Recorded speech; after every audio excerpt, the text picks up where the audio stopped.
Welcome to this conversation with the Morning Tea Marketing Misses. What we're here is hopefully to provide you with some valuable tips that will help small business owners and sole traders improve your online presence and communicate more effectively to reach a larger audience.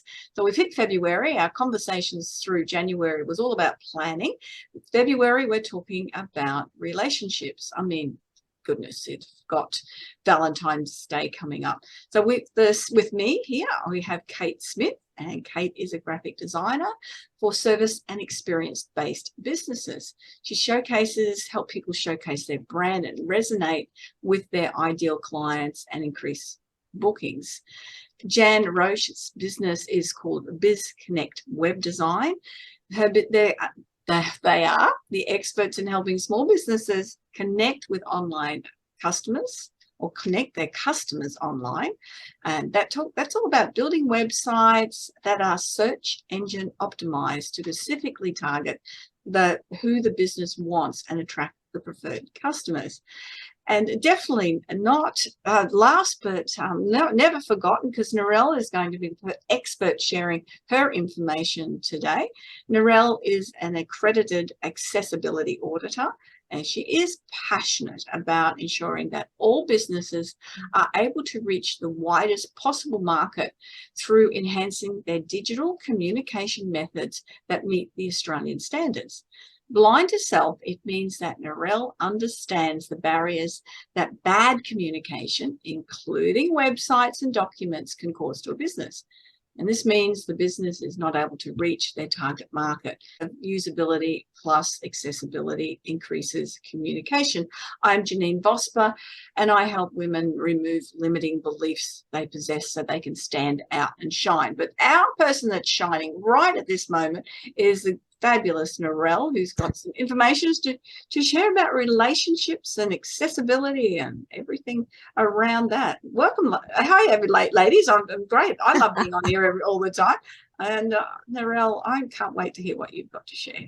Thanks, Janeen. Listen, I'm picking up from where Jan left off last week. So Jan was talking about planning and search engine optimization with the website. Well, the website is really the beginning of your relationship with your new clients. And it's there to provide the basis for existing clients to provide them extra information. So if the website is not accessible, it is not easy to understand, if it's hard to navigate, if you can't see it properly or you don't understand what's on the website, then your relationship's blown, isn't it? Really? Because for a new client, it's like when you go, and the best analogy I could come up with, I love cars. It's like when you go and look at a car, you will have in mind some things that you want. You go and the salesman says, I've got this U-Butte car. It's all good. It does everything you want. However, you go and look at it, might be the right color, might be a petrol guzzler. That's no good for you. The analogy is a website that's too slow. Or it might be a hard to use one. You can't figure out where the boot latch is or how to check the oil or any of those things. Again, a website that you can't find the information that you want. You walk away. It could be that it's too big for you or it's too small for you. So you walk away, and that's what happens with websites. People go on, they have a look at your website. There's a thing called bounce rate, which is when people go onto the website, have a quick look, they can't find what they want, and they leave straight away. One of the co-founders of Dasat says if he can't find what he wants within 30 seconds of a website, he's gone. The higher the bounce rate, the more it indicates generally that they're not finding what they want. Your relationship's not started. So what accessibility does is, with the use of 4 principles under the Australian standards, is helps you to make your website friendly, approachable, that it meets what your clients need. It's not what you need. It's what your clients need. It's that initial handshake. It's the g'day, mate. So there's 4 principles: perceivable, talks about what's on the website, you know, the videos, the graphics, the text, not what the words are, but how the words are put on there, the type font, all of those things. And are they readable? Can you look at them and work out what they're meant to do? Or is there a distraction, like a video that plays straight away when you go on the website? That's one of my big hates, and I leave the website straight away. The next is operability, which looks at use of keyboard, use of mouse. How easy is it to navigate the website? How much assistance is given? So if you need to enter in some information, how much is given by how much assistance is given by the website to enable you to do what you want to do? The third one's understandable, and that's exactly it. How readable is it? What language level? That's such an important one. You know, what captioning is used, audio description for those that are visually impaired, captioning for those that are deaf or have a hearing impairment. What do you have enough time to do what you need to do? The last one is robust, and robust talks about being able to look at that website on your phone, on your desktop, on your tablet. I use screen readers, so it needs to be able to convert that a screen reader can read it. You know, the reading order, it's all these little things are going to make that handshake a good, solid handshake. It's going to help you build the relationship with your client, and more than just build it, just have a strong, solid relationship that you are there to help them. Your phone number can be found easily. That's one way of keeping the relationship going. Your colors, your branding, the work that Kate does, that it is obvious. The work that Janeen does with language, that the language is understandable and the way that you communicate meets their needs. Because that's all that communication and relationships and accessibility about. It's about meeting the other person's communication needs. And none of it can be done without a great web design, which is what Jan does. Making that introduction that it is a memorable one, a useful one, and gives your client what they need. It's your introduction. Just accessibility, communication needs, and an introduction all go hand in hand. I love the analogy with the car, Narelle. Me too. Yeah, that makes it so simple for people to understand. And that I mean, if your car doesn't suit, then it's not right for you. It's the same as the website. Yeah. I don't think a lot of people think a lot of those things out unless they've got a great designer who, runs through everything with them. Yeah, that's it. And a great designer that understands what accessibility is. You can have really good web designers, and there is some great web designs out there, right? However, they're not usable if you're dyslexic or if you're autistic. Oh my gosh. The classic is when you go and hop on a website and the video starts straight away. That is so distracting for autistic people. I'll give you another really bad one. And I'm sorry, Kate, I don't think you've got a child, but the rest of us have all had children. And some women, when they're pregnant, if things move on the screen, they throw up. It is a known reaction. So that a website doesn't cause people to have physical reactions such as epileptic fits or seizures or any other reactions to movement on the screen. It's the simple things. And a lot of web designers are not aware of that. So the handshake's gone. You move away. It's all about introductions and building. Any sort of pop-up annoys me. I'm just here to have a look at the website. Don't pop up stuff I don't want or don't need in front of me. Yep. And it's my first way of going, I'm out of here. And that's a relationship. It's a bit like, when people go to networking events and they go, here's my business card, will you buy from me? Or the first date's like sleeping with someone on the first date. Oh my God. Well, that's what the analogy is when they're networking, when they're saying, here's your business card, buy from me. And what you're saying, the same thing, if something pops up, it's here, do this. Well, I don't want to do that. That's not what I'm here for. Yeah. Oh my God, that's a brilliant analogy for the pop-ups, but I don't think I'd use it for guns or things, the first date. But it is, for me, I cannot, most screen readers don't handle pop-ups. Mm.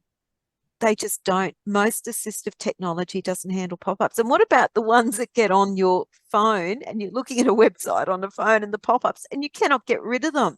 Yeah. Because it's really hard to close. Yeah. Well, why do you stay on the website if you can't get, if it's annoying you? Yeah.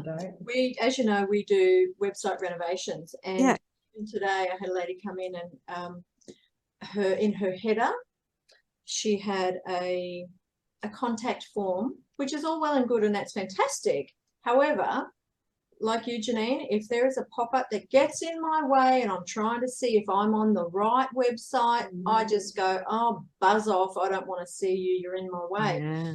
So straight away, whenever we come across a client's website that has a pop-up that gets in your face within the first 5 seconds, I'm just like, nah, that just will not do. It annoys me, and I work with these things all the time. So sure, have a pop-up, have it somewhere else, and have it later when the person has realized that they are on the right website where they want to be, and give them time to digest a few things, and then sure, have a pop-up that's not intrusive, that doesn't take up the whole screen. Have it maybe easier, don't have a pop-up, have a link to the other page, because the pop-up can be hard to close. It can be annoying once you've opened and you can't close it, and it's another walk away. Isn't it really like you go to the party and you go to a party and you might know 2 or 3 people and you're all in a group and someone else comes and you think, oh yeah, okay, yeah, I'll have a chat, no problems, and suddenly you start to listen to them, you think, oh, they're annoying. I'm done, let's go. I think we can all relate to that. And you cannot get them away because that pop-up's still sitting there and you think, I just don't want to deal with you.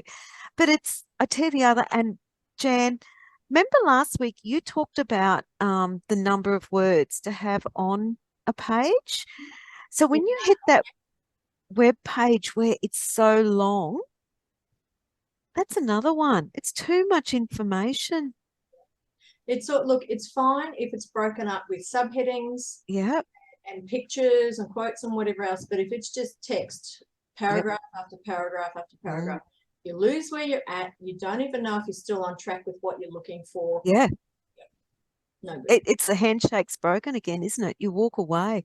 It's like, you get that salesman that drops everything at you. I think, Janeen, you were talking about it where you went into one of the phone stores and they told you everything about the phone a couple of weeks ago, 3 weeks ago, and you just, I switched off. It's too much. Might have been me. I'm thinking, but it might have been you, Jan, but I just don't give me too much. Definitely don't give me too much information. Or if you're going to dot point it, please, and that way I can follow it. And then if I want to look it up, I'll look up more. Anything that you want to add or comment or ask Narelle questions there?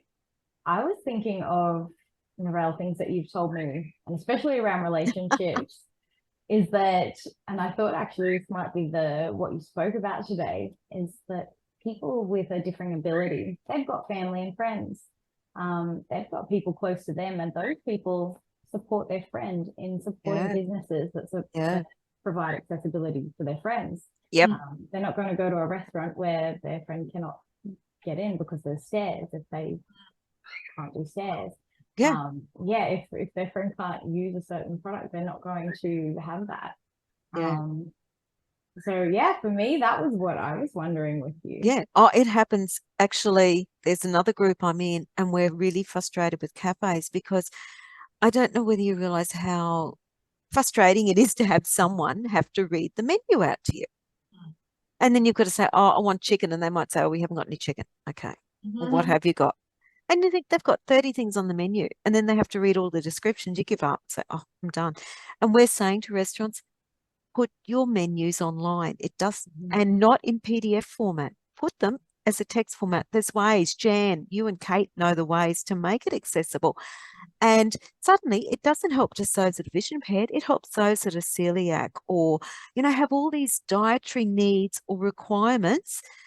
They can quickly look up the website. Oh, that's what I want. The handshake's made, the introduction's made, and off they go. Mhm. And it's actually easier for the restaurant to change what's their menu Yeah, if they've got it online rather than printing it out yeah, all the Yeah. time, especially if Cheaper. they've got a lot of choices. Unfortunately, many are starting to do that with the the QR code and well, that's true. table when you're there and you're able to And that's do with that. What were the 4 points again? The 4 principles is Yes, perceivability, which is looking at, perceivability. it Yeah, looks that was at the one I didn't quite hear. it looks at the components of the page. So it looks at your text boxes, it looks at your headings, looks at your icons, your graphics, everything that you put into the page to make up the page. The second one's operability, which looks at what tools you have to use to navigate the page. I use keyboard and I cheat a bit sometimes when I'm not being caught out. I use the mouse, but I don't use it much. Like screen readers, all types of tools. The third is understandability, which looks at how understandable is the page. Is it readable? Is it predictable, in the fact that if you click on a link that says contact us, that every link in the website goes to the same spot. Looks and error identification, that if you make an error, there's enough assistance to tell you what you need to date format, that you know what date format you have to put in. And the last one's robust. So robust talks about being compatible with different technologies. Yeah, It stands for POUR, that's P-O-U-R. And that's Yeah. all it is. And that makes your handshake. So you can pour out a cuppa after you've had your handshake.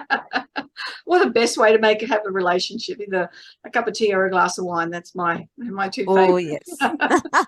As a non-coffee drinker, but I get Yeah. No, Yeah. coffee's good. But Yeah. but that's what it's about. So that's why I really wanted to focus on that beginning of the relationship. Pick up where Jan left off. Talk about your introduction, which is what your website is. Yeah, wonderful. Brilliant point. Anyone want to ask any questions or add comment before we wrap up this our session of the Morning Tea Marketing Misses? Look, I just wanted to add to what Narelle was saying. Like me, a bugbear for me is when a website does not have a phone number for you to pick up the phone and call somebody. I circled that, Jan, when Narelle said it. I wrote it down and circled it. It's I'm the same. I want to call you and ask you a question. Yep. And look, I get that there are some businesses that, they don't need anybody to call them, or they probably don't want anybody to call them. But that just drives me insane. If I can't. Can I make a point about that? Mm. What if the person on the other end of the phone is deaf? But my neighbour's deaf. Yeah. So he receives phone calls. He does he? Yep. Yeah. So he has it set up so it types that in or whatever it does. So he's got excellent. So it's a business owner, the person is deaf. Is that what you're saying? Yeah. Okay. You would expect and you would hope that they would have all the tools available. However, it may be that for them, they may not always be in an area where they can use the tools. So the alternative is to have an email that's very easily. So some way of contacting somebody. Yeah. So they should have both, in my opinion. You know that I help people set up their LinkedIn profile. Yeah. That is my pet hate with the LinkedIn profile, is exactly that. How can I build a relationship with you when you don't share any of your information? And my point then is, well, why would you bother having a business and have a business profile on LinkedIn if you're not going to share your phone number, your email address, your website, your link tree, whatever else, so that people can connect with you, buy from you, have a relationship with you, whatever that takes. It's so important to be able to build those connections and not have a fear around, being spammed or whatever. It's going to happen anyway. Yeah. Yeah. Oh, no, that was great, Narelle. Thank you. I'm always learning. I'm just, there's some excellent topics, and I think I go away with notes each time to, fix things, correct things, and Mhm. add things. I do appreciate it. That I love these conversations. I think that they're so worthwhile, and I really trust the people that are watching. And we'd love your feedback if you are on YouTube. If you can put a little message, we'd love to hear. And maybe if there's particular topics that you would like us to discuss, also, that would be great. It gives us a little bit of more content to be able to do that. Yeah. I think that's a wrap, ladies. Thank you. Bye Done. for now. Join us next. Bye. Bye-bye.